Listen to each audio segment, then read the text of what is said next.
Rabbi इश्रह ली सदरी व यस्सिर ली अमरी वाहलुल उक़दतम मिन लिसानी यफ़क़हू क़ौली अऊज़ु बिल्लाहि मिनश शैतानिर रजीम बिस्मिल्लाहिर रहमानिर रहीम अस्सलामु अलैकुम Alhamdulillah, we are back with the 8th para. Let's take out our notebooks and Quran and begin with the remaining part of Surah Al-An'am. This para starts with verse 111, where Allah subhanahu wa ta'ala tells us about the stubborn disbelief of the kuffar. Allah subhanahu wa ta'ala says, "And if we had sent down to them the angels and the dead had spoken to them, and even if we had gathered everything before them, face to face, they would still not believe until it was Allah's will that they believe." What does this tell us? That some people are just so rigid in their beliefs of their ancestors that they just won't think, and no proof can make them change their views. Next, in verse 112, Allah subhanahu wa ta'ala comforts his messenger sallallahu alaihi wasallam by informing him that, like with all the prophets of the past, he too will have enemies from mankind and the shayateen. What do these people do? They talk in a way that twists reality.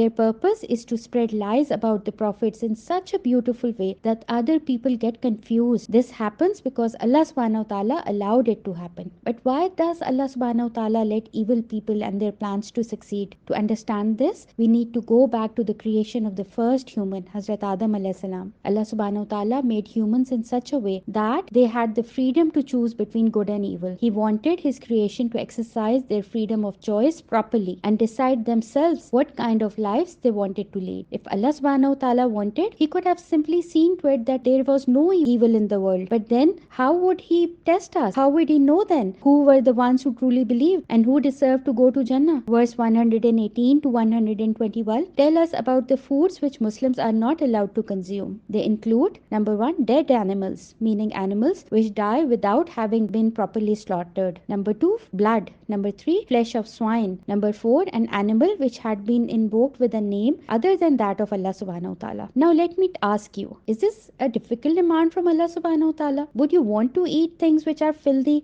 and would only harm you if you consume them? So why does Allah subhanahu wa ta'ala restrict us in what we eat? It is because he loves us and what's best for us. 125 tells us that the heart is the epicenter of Iman. Allah subhanahu wa ta'ala says, "Whoever Allah wills to guide, he opens their heart to Islam.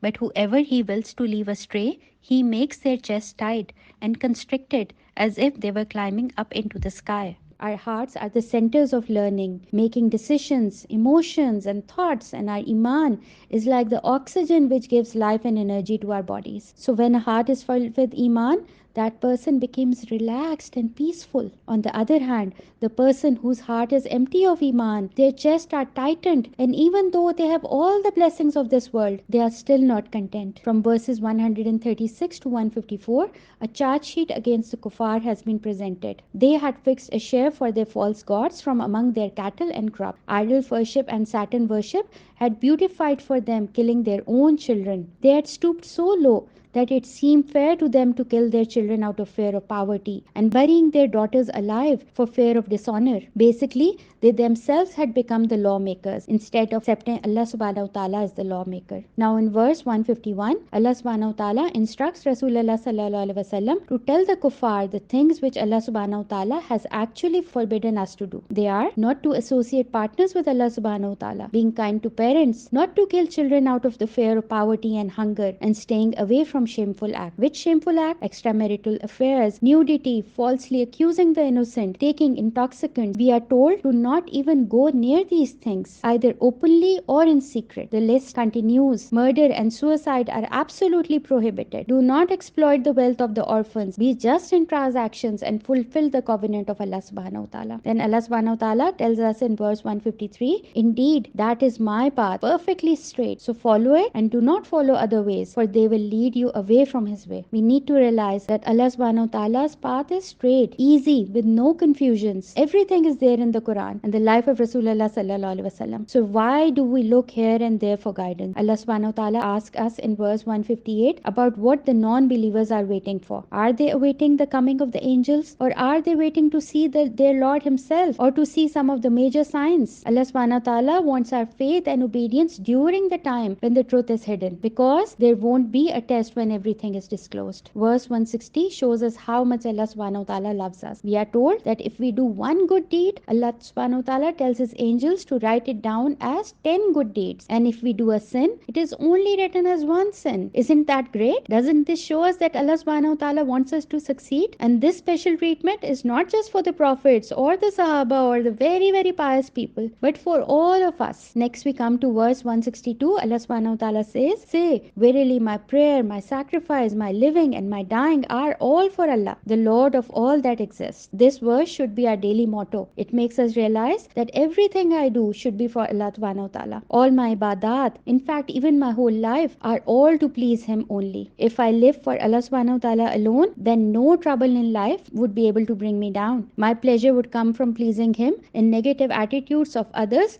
won't bother me so much. And if I live for the sake of Allah subhanahu wa ta'ala, then dying would be a reunion to look forward to. May Allah subhanahu wa ta'ala make us among the people who truly belong to Allah subhanahu wa ta'ala. Ameen. Now we come to Surah Al-Araf. This is the last surah which was revealed in Makkah before Hijrah. This was the period when the kuffar were planning to kill Rasulullah sallallahu alaihi wasallam. Allah subhanahu wa ta'ala mentions the story of those past nations in this surah who did not accept the message of the prophets who were sent to warn them. As a result, these nations were destroyed, and this lesson is being given to the kuffar that if they too try to hurt the Prophet sallallahu alaihi wasallam, they too would face the same end. Verse 4 tells us how these nations were destroyed. They were destroyed suddenly while they were sleeping at night and when they were relaxing at noon. Both mentioned times are period of rest, when we are at our homes with our families without any care in the world. That is when the punishment came, when they least expected it. It's a warning for us as well, right? To never think that we are free to do whatever we want. There is someone over all of us who knows each and everything that we are doing, and according to verse 6, who will ask us on the day of judgment how we spend our time on this earth. Verse 11 till 27 tells us the detailed story of Hazrat Adam alayhi salam and Shaitan, the creation of Hazrat Adam alayhi salam, then Allah subhanahu wa ta'ala's order to all angels and the jinns to bow before Hazrat Adam alayhi salam, Shaitan's refusal and his arrogance, Allah subhanahu wa ta'ala's anger and the disgraceful exit of Shaitan from the heavens, the challenge thrown by Shaitan that he will come to humans from before them and from behind them and on their right and their left. Why? In order to prove to Allah subhanahu wa ta'ala that humans did not deserve a position superior to him. He wants to expose how ungrateful and evil this new creation is. Allah subhanahu wa ta'ala accepted Shaitan's challenge and gave him time to prove his point. Shaitan then said to Allah subhanahu wa ta'ala, "You have led me astray." Even then he did not accept his wrongdoing. Instead he blamed Allah subhanahu wa ta'ala. Then we are told that Hazrat Adam alayhi salam and his wife also made a mistake, but their attitude was the opposite of Shaitan. As soon as they realized their mistake, they turned to Allah subhanahu wa ta'ala and said sorry. That was the main difference between them. Never ever think that Allah subhanahu wa ta'ala will not forgive us. All of us make mistakes, but the successful ones are the ones who repent, who say sorry and then try to change themselves for the better. Next in verse 26, Allah subhanahu wa ta'ala tells us that He has sent down clothing for us and then proceeds to tell us the purpose of our clothing. We are told that the main purpose of our clothing is to conceal our private parts, protection against the weather, and also a source of adornment. What's important to note is that Allah subhanahu wa ta'ala has permitted people to wear nice clothes and to put on a good appearance. The general rule is that all types of clothing and adornment are allowed if they don't exceed some limits. What are these limits? Number 1, clothes that don't cover the body. Limits for men and women have been mentioned. This includes clothing that is too tight, too short, or too revealing. Number 2, clothing that involves dressing like or imitating the opposite gender. Number 3, clothes that imitate non-Muslims, for example, wearing a cross like the Christians. Number 4, clothing that is worn with pride and arrogance. And number 5, clothing that is extravagant. We think that everything is haram in Islam and that this religion is so difficult to follow. But Allah subhanahu wa ta'ala says in verse 32, "Who has forbidden the adornment which Allah has brought forth for His creations?"